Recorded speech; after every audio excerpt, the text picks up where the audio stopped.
নমস্কার বন্ধুরা, দীপাস কিচেনে আপনাদের সবাইকে স্বাগত। আজকে আমি ছোলার ডাল দিয়ে, খাসির একটু মাংস আছে, মাংস দিয়ে আমি ছোলার ডালটা তৈরি করব।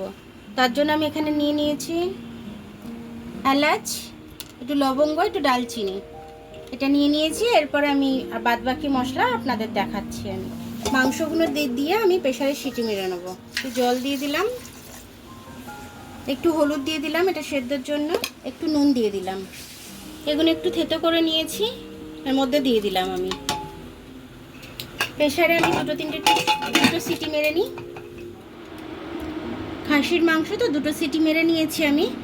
এবার আমি ছোলার ডালটা একটু ভিজিয়ে রেখেছিলাম, তার জন্য আমি একটু পরে দিলাম দুটো সিটি মারার পর। এবার এটা একটা সিটি মারা হয়ে যাবে, আমি নামিয়ে নেব। 200 গ্রাম ডাল নিয়েছিলাম। আমি একটু এলাচ আর ডালচিনি ফোড়নে দিয়ে দিলাম, দুটো তেজপাতা ছিঁড়ে দিয়ে দিলাম। এটা একটু সুন্দর গন্ধ আসা অবধি একটু ভেজে নেব। একটু জিরে ফোড়ন দিয়ে দিলাম।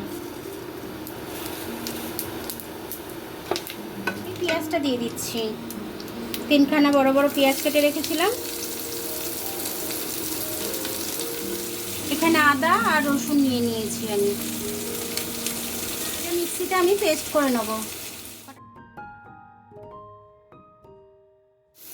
তো এটাকে আমি একটু ভালো করে লাল লাল করে ভেজে নেব, খুব লাল না, জাস্ট পেঁয়াজটা নরম হওয়া অবধি। একটু নুন দিয়ে দিচ্ছি পেঁয়াজটা নরম হয়ে যাওয়ার জন্য।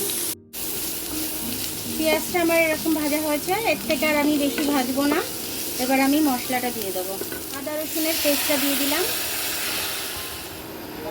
একটু হলুদ দিয়ে দিলাম, একটু ধনে দিয়ে দিলাম, খুব বেশি দেবো না, অল্পই দেবো।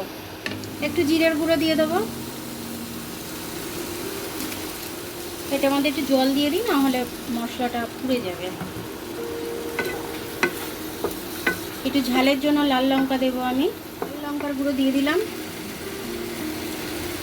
এবার এটাকে আমি ভালো করে কষে নেব। টমেটোটা দিয়ে দেবো, কাশ্মীরি লাল লঙ্কা দিয়ে দেবো। এবার আমি এটাকে কষে নেব ভালো করে। একটু নুন দিয়ে দিলাম যাতে টমেটোটা সফট হয়ে যায়। আমার এটা কষা হয়ে গেছে খুব ভালোভাবে।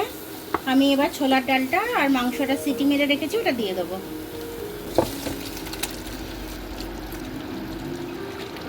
ভালো করে আমি এর সাথে মিশিয়ে দেবো। স্বাদ অনুযায়ী একটু চিনি দিয়ে দিলাম, ছোলার ডালে তো একটু চিনি দিতেই হয়, নাহলে খেতে ভালো লাগে না।